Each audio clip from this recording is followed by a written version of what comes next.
a Globo News continua indo de voadora para cima do STF. E o alvo agora é o ministro Dias Toffoli. Pois é, todo esse envolvimento do ministro, junto com o escândalo do Banco Master, está colocando ele em xeque.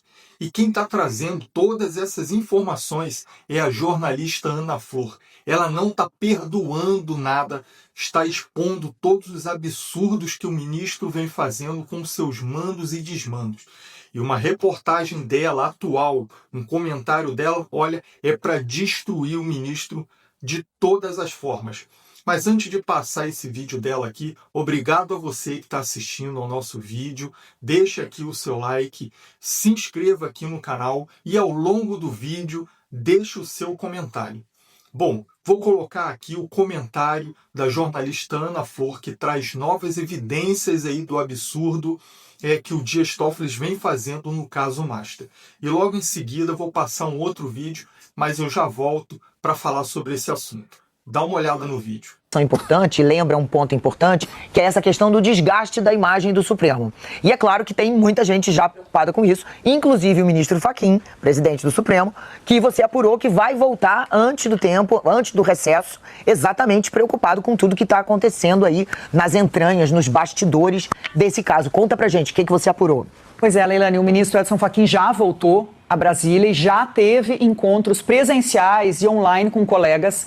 E tudo isso começou a partir da semana passada com aquela decisão do ministro Dias Toffoli de jogar, primeiro, guardar o material da operação do Supremo Tribunal Federal, depois na Procuradoria-Geral da República, depois de nomear ele próprio escolher peritos. Isso desagradou o ministro do Supremo. Ministros do Supremo foram procurados não só pela Polícia Federal, mas foram procurados pela própria PGR e foi ganhando corpo. O ministro Fachin não só quis voltar, como houve pedido de colegas que ele viesse para gerir essa crise. Então ele chegou, e aí os bastidores são que ele já se reuniu pessoalmente com o ministro Gilmar Mendes, com o ministro Alexandre de Moraes. Por sinal, Alexandre de Moraes continua na presidência administrativa do Supremo. Isso é uma demonstração de que Fachin vem apenas para gerenciar esse problemão hoje para o Supremo Tribunal Federal. Então ele já se reuniu com o ministro Alexandre, com o ministro Gilmar, com o ministro Fux, Cássio e Zanin. E já falou virtualmente com o ministro André, com a ministra Carmen Lúcia e até com o ministro Dias Toffoli. Por sinal, a informação aqui em Brasília é que Dias Toffoli está em férias na Argentina, enquanto tudo isso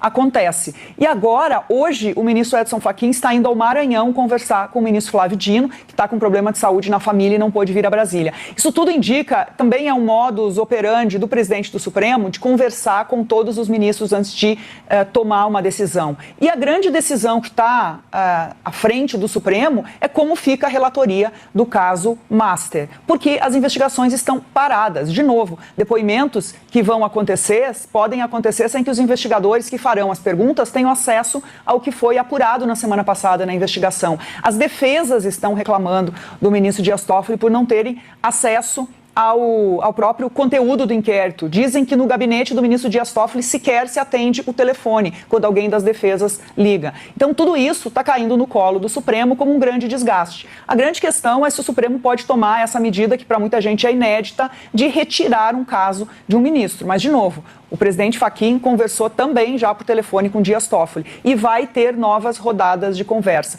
Então, é uma decisão que está se descortinando aí para os próximos dias, no máximo, deve se resolver nessa semana, mas ela demonstra um incômodo da corte com as decisões de um ministro que tem atrapalhado as investigações, tem tomado decisões que são completamente atípicas, eu ouvi até a palavra esdrúxulas, então, e que isso desgasta ainda mais um Supremo já sob pressão em uma série de outros assuntos, num ano eleitoral, é claro, o Supremo tem que cuidar da parte técnica, mas não está imune à política. Então, o que a gente está vendo é uma movimentação que partiu de vários ministros da Corte e que está sendo tomada em conjunto. É um movimento extremamente importante, inclusive essa decisão de Fachin de ir ao Maranhão para conversar pessoalmente com o ministro Flávio Dino.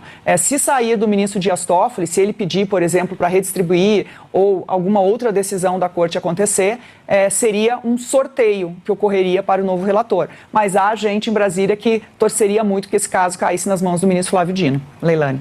A Ana Flor está se demonstrando uma jornalista de coragem e está surpreendendo porque isso é dentro da Globo News. Sabemos que a Globo News sempre andou de mãos dadas com o STF e parece que dessa vez o negócio está começando a azedar entre eles.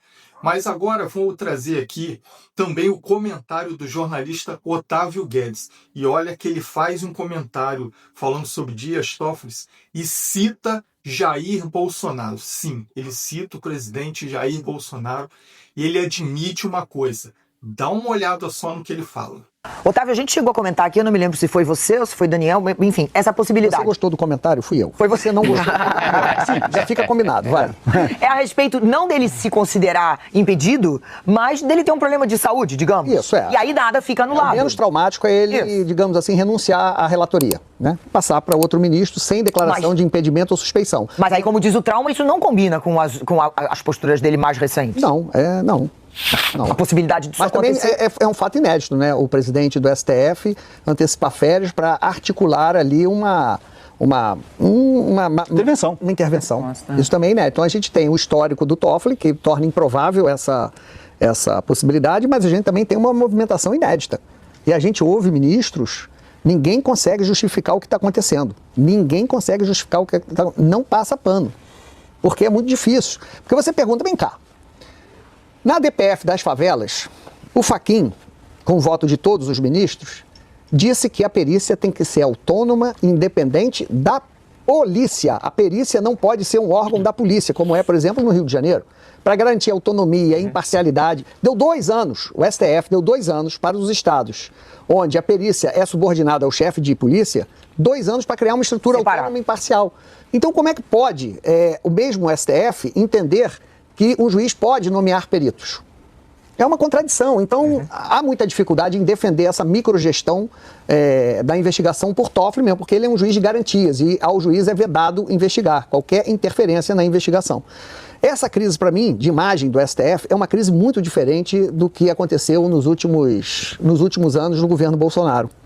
Ali havia, sim, críticas. Foi o próprio Toffoli que, de ofício, criou um inquérito para investigar ataques aos membros da corte, que resultou no inquérito da fake news e aí mudou para outro inquérito, que não teve a concordância do Ministério Público e cujo primeiro ato foi a censura por parte do Toffoli da revista Cruzoé.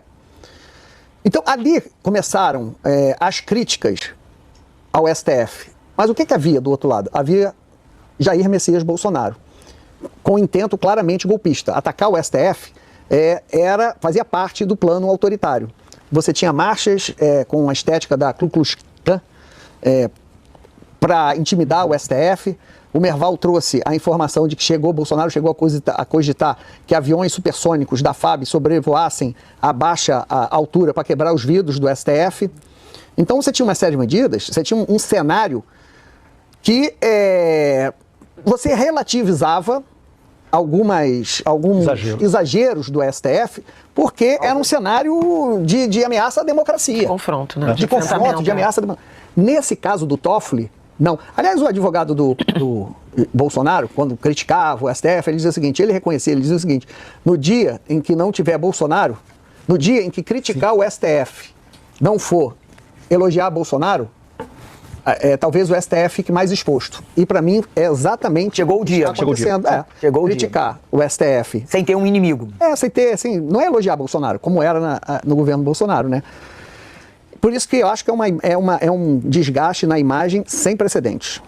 Vimos aí que o jornalista Otávio Guedes praticamente assume que o ex-presidente Jair Bolsonaro foi perseguido quando presidente. Tudo aquilo que se passou com o ex-presidente Jair Bolsonaro tem o dedo da Globo News, tem a chancela da Globo News, toda aquela perseguição. Aí agora que eles estão tudo contra o STF, estão começando a ver tudo que se passou no governo Bolsonaro, tudo que o Bolsonaro passou e passa até hoje, todos nós sabemos. Mas e aí? O que vocês acharam de tudo isso daí? O Globo News está vindo com tudo para cima aí do Dias Toffoli, do Alexandre de Moraes, do STF, e tá assim, o STF está ficando cada vez mais desmoralizado por todo esse escândalo aí, com esses envolvimentos de Banco Master e perseguição à direita. Deixa aqui nos comentários, porque eu quero muito saber a opinião de vocês. Se não curtiu, deixe sua curtida. Se não se inscreveu, se inscreva aqui no canal também. E até o próximo vídeo. E fiquem com Deus.